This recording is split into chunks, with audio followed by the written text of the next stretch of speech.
Hey guys, it's Lindsay. Welcome to Mama Shmoo's Homeschool Reviews, where we share all things homeschool on my channel.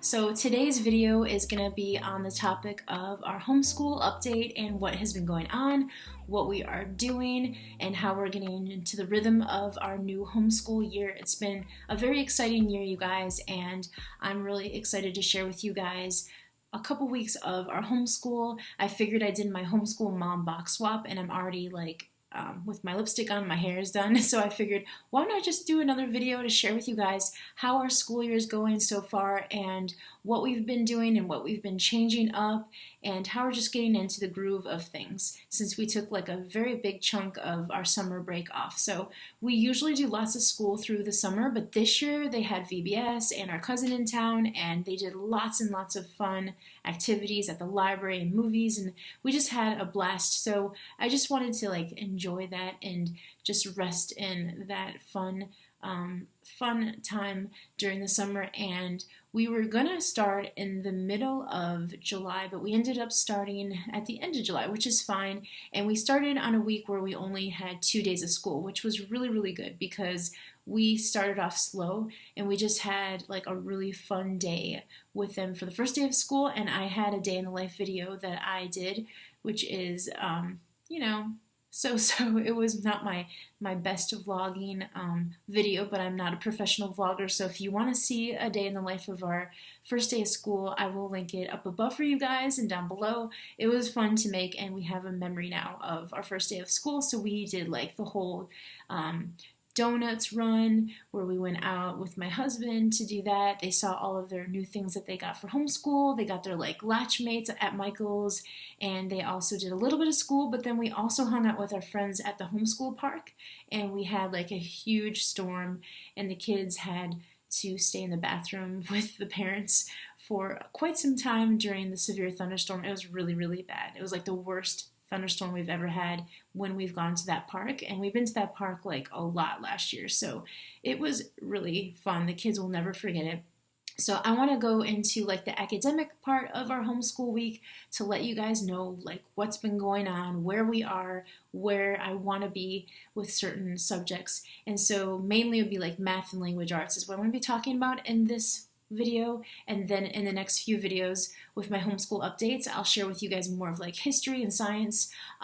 So like I'm going to be talking about like language arts and spelling and handwriting and math. So as far as my second grader, she is doing The Good and the Beautiful level 1, and she did that last year, and she was a young first grader. She's also a young second grader, so I am not pushing her to do a specific level. I feel like The Good and the Beautiful is advanced in my opinion, and she's learning a lot. So we did like 60% of the book last year and we went really slow. I'm noticing this year though that she's a little more mature. She will be 7 in November, and the past few weeks we've been going pretty quickly, and more consistent than we ever have, which is good because she's enjoying it. And we've had a lot of fun little like picture studies and poems and some worksheets talking about different things. And now we're working on a story where we've collaborated together, and she's dictated to me like a story that she wanted to write about, and she had a blast making the picture for it, and we read it out loud at dinner time. And then my son also wanted to do it. He's in kindergarten, so he wanted in on the fun, and he wrote his story. Well, he told me and I wrote it down.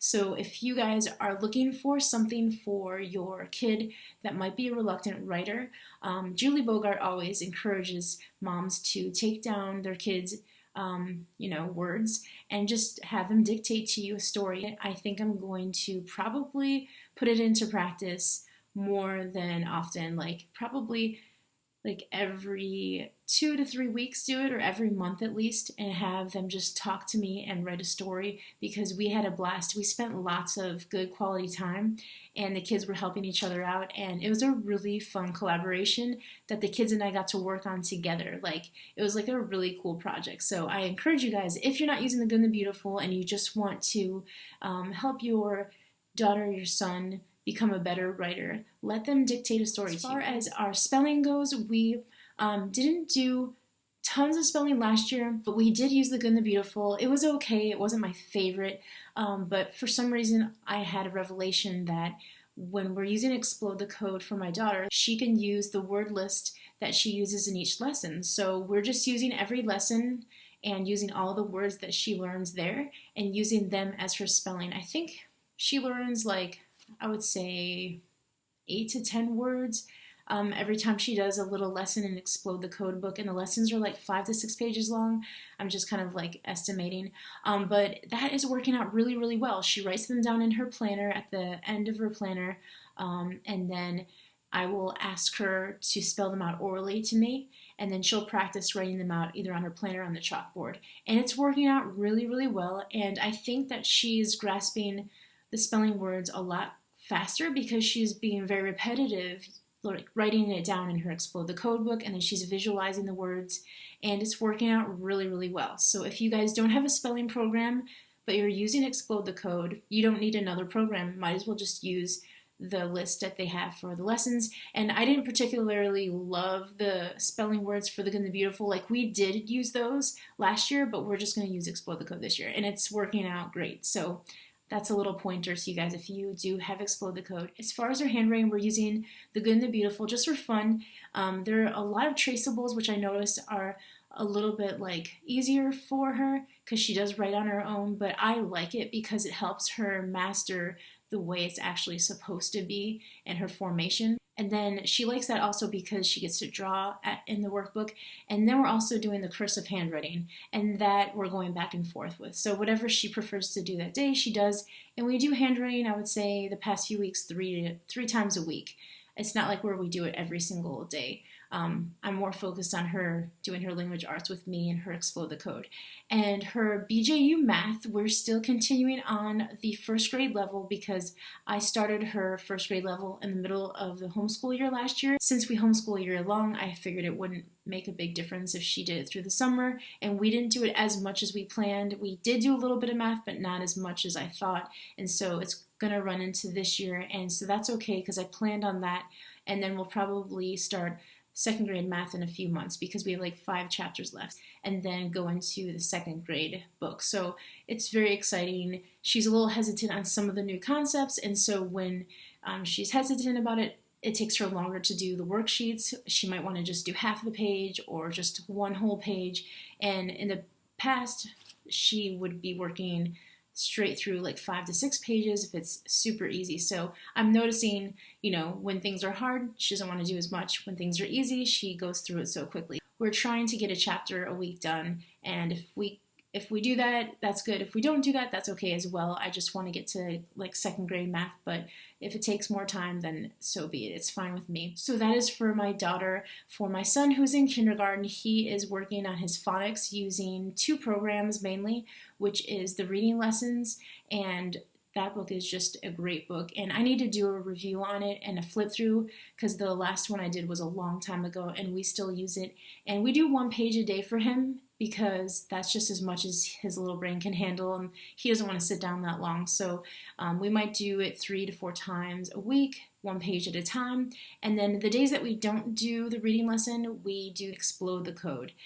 So he does Explode the Code 1, and we do like 1 to 2 pages because it is a little more challenging because it's something that he has to actually like read. So it is, exercising his phonics. Explode the Code is phonics mastery, and it helps with spelling, so he is very new to that concept, and so we're going really slow on it.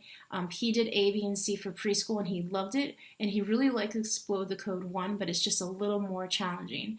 So we're having fun with that, and he does math with us a couple times a week with BJU. I chose the same curriculum that my daughter has, but he has K-5, and I noticed when we were going through it, it was really easy for him. We skipped a bunch of chapters because they review preschool in the beginning, and I didn't want to waste his time because he didn't really enjoy it. So we skipped a lot of chapters, and now we're doing like simple addition and subtraction, and they're doing introduction to telling time and coins and money, and I think that's where he is at. If you guys choose to do BJU, kindergarten 5, the beginning is very simple. So if you are looking for a book to introduce math to your kids, it's a really good book. And then in the middle of the book, like in chapter 7 or 8, is when it gets more into like the simple addition, simple subtraction.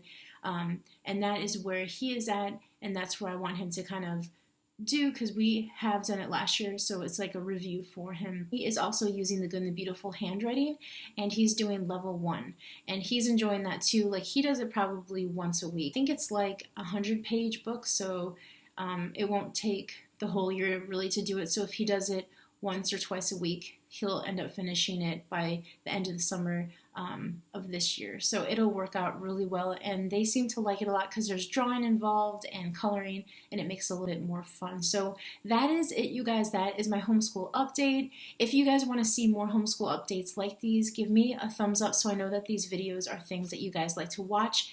And let me know in the comments down below if you guys want a weekly homeschool update or if you prefer a monthly homeschool update. Last year I did monthly and you guys seem to enjoy it.